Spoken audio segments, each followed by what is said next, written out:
Good morning. You're waking up to the sounds of the Capital Extra breakfast show. It's Yinka and Shade and Marie here, Friday vibes. And we've got a guest in the studio. It's a baby girl, Mahalia. How are you, darling? I'm all right. How are you guys? It's been a week, though. Yeah. You know when you just feel happy for the weekend coming? Because, Friday, hello, weekend, Finally. how are you doing? Exactly that. Because sometimes people, they're like, oh, everything's great and it's amazing, which it is. But I'm feeling that a lot of the minute. I don't know if it's because of season change or just because... It's dark outside now. Yeah, it's just... But I feel like every week I'm getting to Friday and I'm really ready for that 2-day period of just kind of sitting down and not doing anything. Oh, completely. How are you feeling anyway? What's going on? I feel all right. I'm just kind of... Yeah, I think... Like I said, I think emotionally I'm trying to follow the mood of the world. I feel like everybody's getting a bit tired as usual, but then obviously after the past 18 months, it feels like the train is hitting me in the face a little bit harder, but I'm good. I'm excited about music. I'm excited about more so what I'm putting out and then also what's coming and just kind of where I'm at. And also just like working out how to be an artist again. You know, I feel like for the past year and a half, I've been inside as an artist, putting out music from my home, doing interviews over Zoom, all that kind of stuff. So I feel like I'm kind of in a transition period of like working out how to be Mahalia outside again. Because we even spoke to you for the first time, I think, on the breakfast show over Zoom. Yeah. Many And you were moons both ago. in separate boxes. Yeah, exactly. That You was were fun. in a separate box. I was in a separate studio. And that was like ages ago. But now I think you're right about getting really back into real life again, whether it's like just meeting people or performing or putting yourself out there in a real life. Yeah. Like, oh, okay, this is it again. And one of the things that, you know, for us as fans of music, it's really interesting to hear you speak about your perspective, because for us and people like Shayna and I and people who listen to our show, you're one of the people that kept us going. Yeah. So while you were making music from your house, from your living room, whatever it may be, it made lockdown in the last 18 months go quicker. So thank you for You're welcome. You know, adapting. It's been great. It's for nice us. to hear. I think it's I think it was a worry. I was actually having this conversation this morning with my mum where like we were just chatting and I remember before lockdown ended just kind of feeling like I don't know if anyone is going to take my music anymore or like enjoy me anymore, and that's just because of time. When time goes past and you've not been allowed to go out and see people or meet people or go on stage and like do what it is that you do, you naturally have that worry. So I think so thank you for saying that, really, because it's like I think you're kind of I was just kind of worried for like a year and a half. I hear you. That like nobody was going to accept me or my stories or my songs ever again. It's crazy to hear that, considering how much we love you. I know, right? Like, we accept you. Come here anytime. Let's chat about your latest single, Roadside. It is a breakup song, but it's still got a lot of great energy, though, right? Yeah, I think it's for like, you know, is it like when you're vexed, like you know, you've got past the crying. It was anger, 1,000. You want to wreck somebody. Yeah. So there was this whole thing when I went through my last breakup where, and this was like right at the start or like in the middle, oh my God, I can't speak, in the middle of the first lockdown. And I basically was like researching about all the different stages of heartbreak. Yes. So the song that I put out before this one was a tune called Whenever You're Ready. And that was like the denial phase, right? So that was like me trying to say to him, you know, whenever you want to come back, I'm here. Once I got to Roadside and once I was writing that, I was completely over that. I was over that stage. I was just furious. I was furious that he'd left. I was furious because I didn't know why. I was furious at how he did it. And then Roadside came out and I didn't want to write my traditional heartbreak song. I wanted to kind of I basically wanted to like personify the feeling, right? So the feeling for me was total abandonment, like just being left in the lurch. And the only thing that I could relate to that was being left on the roadside. Or like, you know, like whenever I'm thinking about songs, I'm always thinking about videos and films and whatnot. So I was literally picturing this guy kicking me out of the car, the passenger side, and me just kind of being there. Yeah. That's where it came from. Wow. Yeah. Wow. No, but it's art imitating in life, in the purest form.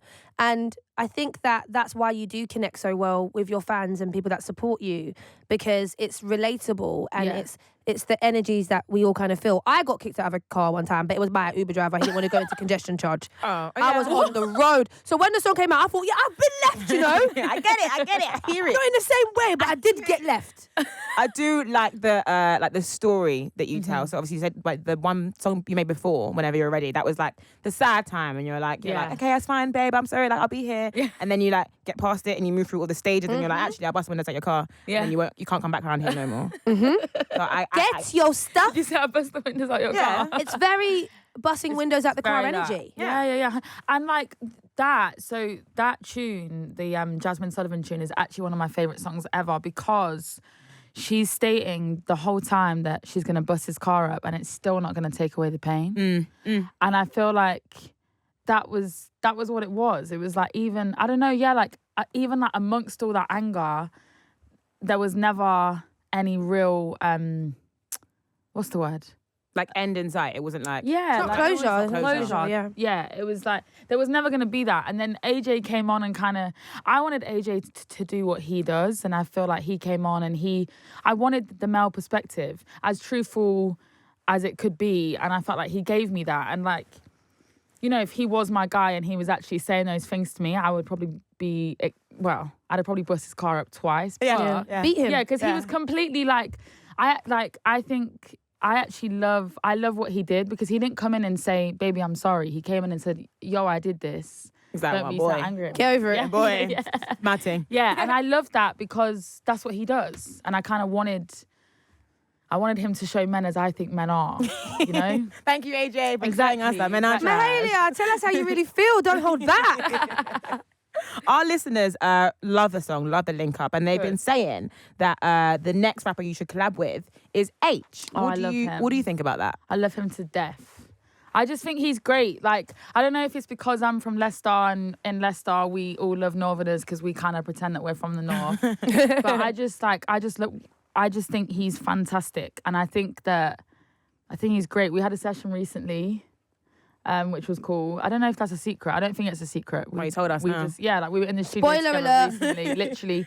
I just think he's lovely, and he's one of those guys who I've never known personally, but always felt like if I ever like replied to his story on Instagram or like DM'd him, he was always the quickest to respond. Oh. He's just a really sweet guy. He's nice. He's very nice and very funny, without meaning to be. We one time joined his live on Capital XTRA. Did you? He was on live and we like tried to like join it, but he didn't accept us. We didn't join his live. We requested. Yeah. Yeah, he declined that. Yeah, and I feel like he looked at it and thought, I'm not having Shayna. Yeah, no. You know, it's you. Really? It's you. Yeah, Shayna likes, to do this thing, right? What do I like to do? I'm about to tell everyone. Come on, quicker. Let's go. Tell me. Come on. Bloody hell. Shayna likes to do this thing, where she just cusses rappers on Capital XTRA. So she was saying before that Heady One's got a big bunda and that he shakes it. And then she was saying that Aitch, what did you say? That he would never win a fight? You're telling lies on the radio. Am I telling lies? The big bunda was... Am I telling lies? The big bunda Heady One was actually you. I said Bundaliza is what I said after you said that Heady One had a big bum. And then even your dad voice notes us every day, and he said that he hopes that Aitch sets the goons on you. Is that what he said? What did you say about Future? I don't remember. All right, Mahalia, let's move on swiftly before rappers come for us. There's a remix. There is for Roadside. Do you want to talk to us about that? Because I feel like we don't always get remixes from you. Absolutely. I mean, remixes, I think you don't always get remixes from me because they're quite scary and also they're hard to get right. Whereas with this one, okay, so first of all, it's a +2 3 4 remix. Mm-hmm. And it features 2 artists, guy and a girl. Now, we have to firstly just talk about Rema because he's my favourite ever. Like, when I first heard Rema, I was in a studio about 2 years... Was it 2 years ago? It was definitely before the first lockdown, so I'd say 2 years ago. Yeah. And somebody played me his song Ginger Me. And I was like, who the hell? Who the hell is this? And then since then, I kind of was just slowly becoming a bit obsessed with him. Knew that I wanted to work with him, but just didn't know how to do that. And then I found Ira Star around 3 or 4 months ago and just completely fell in love with her as well. So I think for the Roadside remix, I didn't think that getting 2 artists like that I loved on a record was going to be the easiest thing ever. And it wasn't. It was definitely, I had to like ask my manager and speak to my label and see if I could do that and send a couple of DMs. But DMs is much more difficult than you think. Really? Yeah, because, well, I definitely don't look at my DMs ever. Yeah. So there's been times where an artist, like I remember Beanie Man hit me about Simmer. Mad. A year ago, and I saw it like a month ago, and I messaged back like, bro, I swear to God, I never saw this message ever. Yeah. So for me, I'm like, I tend not to DM. Did your heart fall out of your butt a little bit? You just ignored Beanie Man? Yeah, babe. Yeah. Completely. Yeah. I would have vomited. Beanie Man. Oh, it's okay. It's fine. Oh my God. You'd have vomited? Yes. Uncle yeah. Beanie. I mean, I felt a bit like, you just feel weird. I mean, also because you're being slightly rude without ever meaning to do that. Without, at all. Yeah, it's like you know what I mean? T-Pain ignored like everybody in the DMs. I So love it him. happens. I love him. But yeah, so I didn't do the DMs. I didn't do all of that. But I did it the kind of traditional music way. Yeah. And then we made it. And I absolutely love it. I don't want to say that I love it more than the original, but I just feel like it gives me something else, and I kind of love them. It doesn't even feel like a remix. It feels like a single in its own right. Well, it can be like your second born. Exactly. So you don't love them more than the first, but wow, my love has grown. Exactly. And I met Ira last week. She was here in London, and she's a babe. Like I call myself Angel Baby, but she can take that crown while she's here. Because my God, she's an absolute angel. You spoke about being a little bit wary of remixes because, they don't always make the song better. Justin Bieber, looking at you. God. Have you ever been scared of not delivering? Not delivering like it not with doing well. with a remix, Yeah, of course. But I think you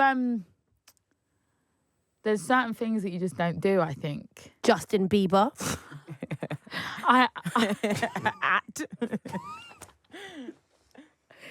not saying anything. It didn't make the song better. No. I love Biebs. I remember hearing once that, I don't know if it was about a rapper, but like like a famous rapper has basically said, I would never feature on a song if I'm not making it better. Or if the song is not fantastic already. Yeah. So I'm like, when something goes on something and it just kind of goes meh, I don't understand that. So I think that's why I don't do many remixes with features, because I'm like, but if they're not going to do anything, then I don't see why I'm doing it. Whereas when I heard the Roadside remix, I was so excited. We boosted it up in a bit in tempo. We changed the production. We really tried to remix it. It wasn't just let's slap a new verse on there and see what happens. And also I've got a new verse on there, so it's it felt like a whole new thing. But yeah, I think if it doesn't make it better, then don't do it. If it ain't broke, don't fix it. Don't say his name again. No, I do think that it opened it up to a new world. I understand that, and the song is massive now, and it deserves to be. So hitting up the car must have been nice. Yeah. Mahalia, the Roadside video, you were, of course, smashing up the car. Yeah. That looked like fun. Do you know what? That was... So, for me, I found it quite stressful, which is mad because I don't know how to say this without just saying that for my whole This is a safe space, Mahalia. Yeah, this is... You are are live on radio. and everybody listening. Go on. I think I thought, that I was this kind of not really aggressive, but I thought that I was physically able to smash a car up. And emotionally, it took a lot out of me. I felt like I just realised that I'm not that physically... I know, I totally understand. I feel like you can... say you do these crazy things. If a boy ever cheated on me, I go to his house, I break his car, I pop his tyres, and then you go to do it and you're like, oh, I don't really want to 100% cause this damage. Also, I was definitely that girl in school. I went to not really a rough school, but I definitely went to a school where people was fighting every day. I was definitely that kid that was like, if anybody tried me, I would be there. Yeah. And now I'm like, I'm all right. I don't think I would have been there. No. I don't think I'd have been able to handle that. So it was difficult for me. Also very fun and fun to play with it. But for like 4 or 5 days after, I was having dreams of people beating me up. Oh my God. Yeah. So then when I went into therapy at the end of the week, she said, I told her what had happened with the car, and she was like, you basically unlocked this like aggression in your subconscious. Wow. So I don't think I'm gonna be busting out any more cars. I just don't think it's me. I could set fire to a car. What? It's good to know. But we're learning new things today. Yeah. I can't smash the windows. But Yeah, but setting fire to a car is like poof, and then you just kind of walk away like yeah. in what's that film? Every action movie. Every black movie with the woman who sets fire to her cheating man's car. Me and Ella also did that in What You Did. Yes, you did. Yes. We set fire to the car. See? But smashing it up is... Can you drive? No. Is that why you keep abusing cars? Probably. Don't know the value of insurance, road tax, congestion charge. Sis, please stop, please. No respect. One question we want to ask you. This is a big look. We saw that Alicia Keys was talking about her tour and who could be a support act, and she mentioned your name, Mahalia. I saw your reply to the tweet like, oh my God. Like, that's major. I don't even know if my reply really like said what I wanted to say. That was so major. I think Alicia Keys is like everyone's like childhood idol. Yeah, you know what I'm saying? Growing up. Yeah. That was Adulthood major. idol. Yeah. Mm-hmm. I mean, yeah, like I'm sorry, but just to talk about the way she looks, that woman looks exactly the same as she did when I was a kid. Stunning. Yeah. Stunning. I even can't really explain it now. Like, that's just, like, even if that never happened, just the fact that she said it. Also, she didn't say anybody. No, she said Lucky Day, but, like, she didn't say anyone else in the UK. And I was like, wow. But, I would have vomited again. Yeah, like, no. I felt very sick. Yeah. I felt like, oh, my God. And then it was my eldest brother who it was my oldest brother who really got me into Alicia Keys. Mm-hmm. And kind of all of that, like, at that time, any soul, R&B, hip-hop, rap music that was coming out at that time, my oldest brother was getting me into. Or at least was playing around the house. Yeah. So for him, it was it was a moment. Yeah, and like he posts on Instagram like, Alicia Keys is on Twitter talking about my sister and I'm trying to be silent and I can't. Cute. I know. Everyone Shout out would Jamal. be. Yeah. What else is coming from you? Like, obviously, we're not saying that you're definitely going to be supporting Alicia Keys on tour. Fingers crossed, though. Imagine. I'm crossing my eyelashes, my eyes, my wicked. toes for you, everything. But what else is on the way from Mahalia? Do you know what? I feel like I'm in a place where I want to pull it back a little bit. Like, I want to go back to who I was before the pandemic. I think after the pandemic, I was so scared. Like I said earlier, I was so scared that people weren't going to take me. Yeah. I kind of wanted to go full force. So like this year, I feel like I've been trying a different tactic. I've like been putting music out slowly, just testing the water. But I just want to put music out again. I want to put music out as I used to, just like, you know, put out a song here. If I post a song on Instagram that people like, cool, I'll put it out next week.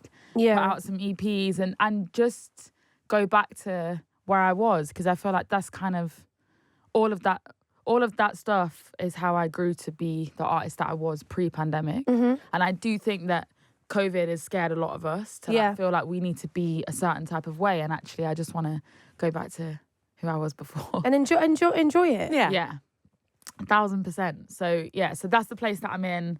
Hopefully I'll maybe do some stuff before Christmas comes. I can't believe we're talking about Christmas.